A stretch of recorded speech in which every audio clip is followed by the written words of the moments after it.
divulgado.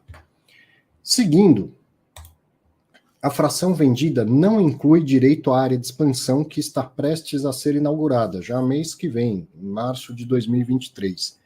Quem passa pela rodovia Castelo Branco, vê, né, esse shopping em frente bem próximo aonde hoje e depois da inauguração do shopping é aquele novo aeroporto, Catarina também, que fica do outro lado da rodovia, e vê que o bicho vai crescendo, né? Quem passa nos últimos meses está vendo uma construção enorme bem do lado dele, talvez não tenha ligado uma coisa a outra, mas é a expansão do shopping.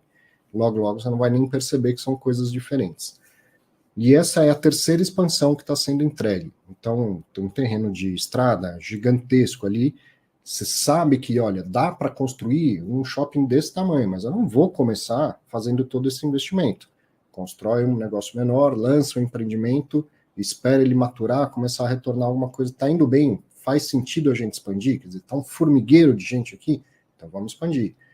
Aí espera essa expansão maturar. Deu certo? Pô, vamos expandir mais um pouco. Então o fundo está para entregar a terceira expansão. E esse pedaço aí que o XP Malls está vendendo não dá direito a essa expansão. Então ele está vendendo mesmo aqueles 10% da participação e sem direito à expansão que vai ser entregue, que o XP Malls sim está dentro dela, né? Tem direito a essa expansão. E isso também ajuda a explicar o motivo da venda. Você vai ver aqui. Bom, então o fundo investiu no shopping em outubro de 2018 e o valor atualizado dessa compra é de 63.767.000 reais. 63.767 aqui arredondando. Essa venda gera um lucro de 33.805, o que equivale a R$ 1,59 por cada cota, sem considerar as correções monetárias das parcelas. Então pegando aqui esse valor de venda de 97.572, mas você já percebeu como vai receber em várias parcelas ao longo de 6, 12, 18, 24 meses, e essas parcelas serão corrigidas, a gente não sabe no detalhe como, mas vai ser corrigida, então esse valor vai ser um pouquinho maior. Mas se fosse à vista, né, para a gente poder ter uma dimensão do resultado, seria R$ 1,59 por cota. Olha que interessante, quando o fundo comprou essa participação, em 2018, o NOI caixa do shopping foi de aproximadamente 37 milhões. O que é esse tal de NOI? É o Net Operational Income, a receita operacional líquida. Então não é o lucro propriamente dito, mas a receita operacional. Quanto que está vendendo de uma forma, tentando chegar bem próximo da geração de caixa. Tira, faz um ajuste aqui, uma coisa ali, mas a ideia é entender o quanto que está entrando de dinheiro. Receita operacional líquida, NOI. Então, quando o fundo comprou a participação lá em 2018, esse NOI foi de aproximadamente 37 milhões de reais, no ano de 2018. No final de 2022, o NOI caixa foi de aproximadamente 75 milhões, ou seja, o shopping dobrou a geração de caixa líquida. E nossa memória é curta, não é assim? A gente teve uma pandemia no meio do caminho, né? O shopping dobrou a geração de caixa líquida. E aí você fala, pô, mas então tá bombando, por que vai vender, né? Porque essa é a hora de vender, né? Não é a hora de comprar, né? A hora de vender é a hora que as coisas estão indo muito bem, não é? É assim que a gente fala. Compra fundo imobiliário quando está caindo. Pô, por que o gestor não compra os imóveis agora que estão caindo? Porque a gente não põe dinheiro dentro do fundo. Então, se ele não vai comprar a hora que está caindo, ele vai vender aquilo que está subindo. Essa é bem a ideia do que está acontecendo aqui com o XP Malls. E não é a minha interpretação. Ó. Após a inauguração da expansão, a participação do shopping no fundo vai ser equivalente a 12% da área bruta locável. Então, o Catarina Fashion vai ser 12% de todo o XP Malls e 21% da receita operacional líquida, do NOI caixa estimado para os próximos meses. Então veja que esse shopping ele cresceu tanto, ele é tão rentável, tem sido tão rentável que ele está engordando a participação dele em relação ao total, né? O XP Malls tem vários outros shoppings, participação em vários outros shoppings, não só em São Paulo, em outros lugares do Brasil, mas o principal tem sido o Catarina. E aí, ó, com a expansão que vai ser entregue em março, o shopping vai ser equivalente a 12% de toda a área bruta alocável do fundo e 21% da receita operacional, do caixa que entra no fundo.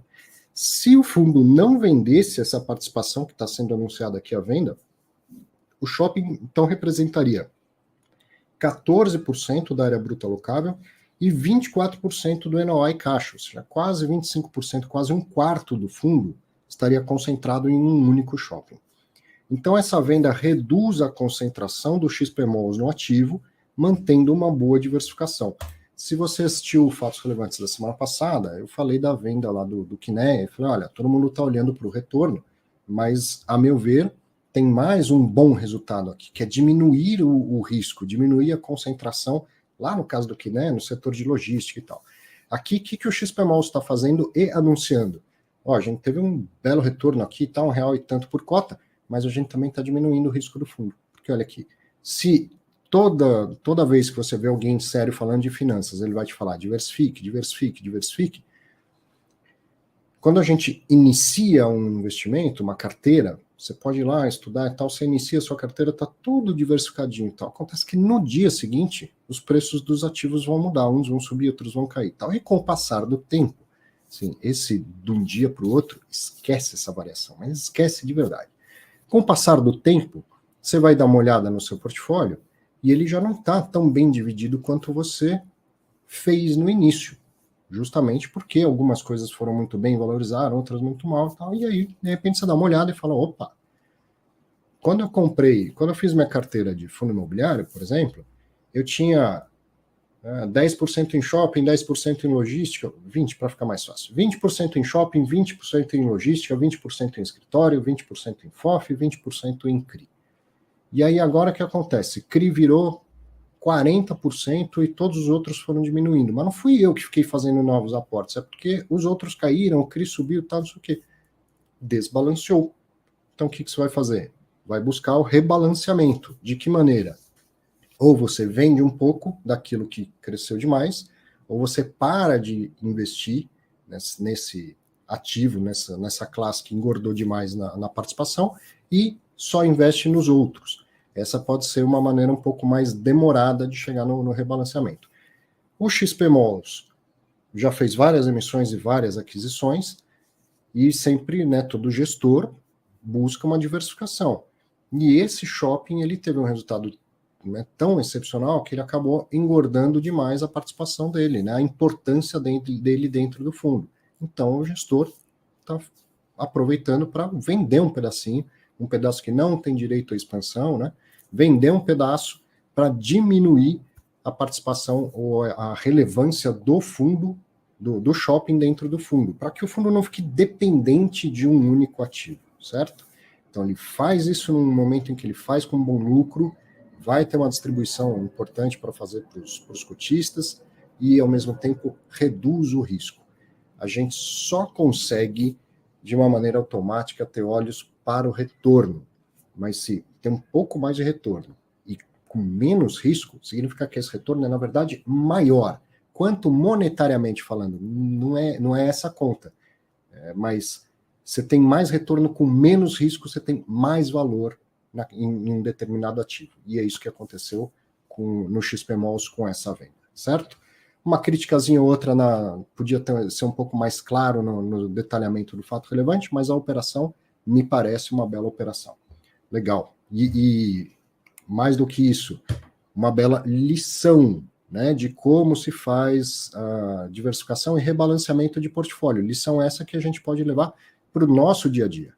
Dá uma olhada na sua carteira, como ela era, se você planejou, como ela era e como ela está hoje. E aí você vai ver que, opa, tem uma oportunidade aqui de eu rebalancear. Por que uma oportunidade? Só para eu aproveitar e para fazer lucro? Não, para manter a relação de risco que você buscava. Por que você diversificou? Não foi para ter um risco menor, diversificar receitas em vários segmentos ou classes de ativos diferentes? Se essa diversificação diminuiu, se concentrou em um ativo, uma classe de ativo, aumentou o risco do seu portfólio. Então vai lá, rebalanceia, mantenha o risco naquilo que você estava disposto ou disposta a tomar, ok?